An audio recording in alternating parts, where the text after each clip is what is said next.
شاید واسه شما هم سوال شده باشه که این همستری که روزی 10 بار اسمش رو میشنویم چیه؟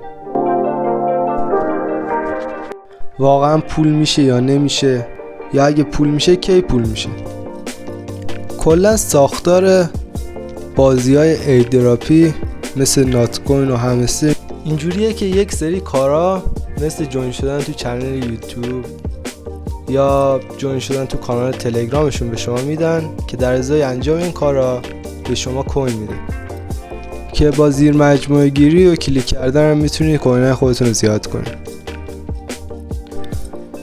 آیا همستر پول میشه؟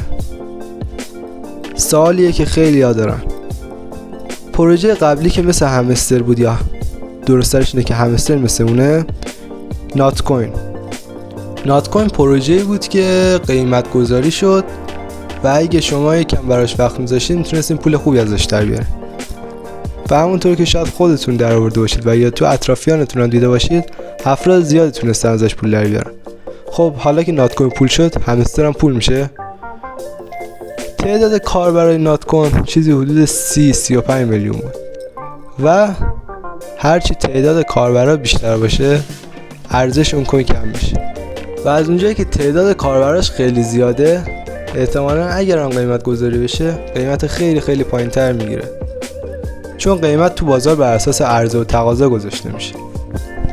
چیزی که الان همستر هولوش 120 میلیون کاربر داره، یعنی 4-5 برابر نات کوین و اگر هم قیمت گذاری بشه به قیمت خیلی پایین در ازای اون کوین بهتون میده و قطعاً اندازه پولی که از نات کوین در آوردید یا میتونستین در بیارین نمیتونید از همستر در بیارین. آیا ارزش داره که واسه همستر وقت بذاریم؟ اگه تو روز ساعت بیکاری زیادی داری بالاخره بد نیست شانستون امتحان کنی، ولی از اونجایی که همستر کاربر خیلی زیادی داره من به شما پروژه تپسواپ رو پیشنهاد میکنم که کاربراش نزدیک 40 میلیونه و اگه قیمت گذاری بشه قطعاً پروژه قیمت بیشتری میگیره و ساختار کلیش هم خیلی شبیه به نات کوینه، چیزی هولوش 80-90% ساختار شبیه نات کوینه.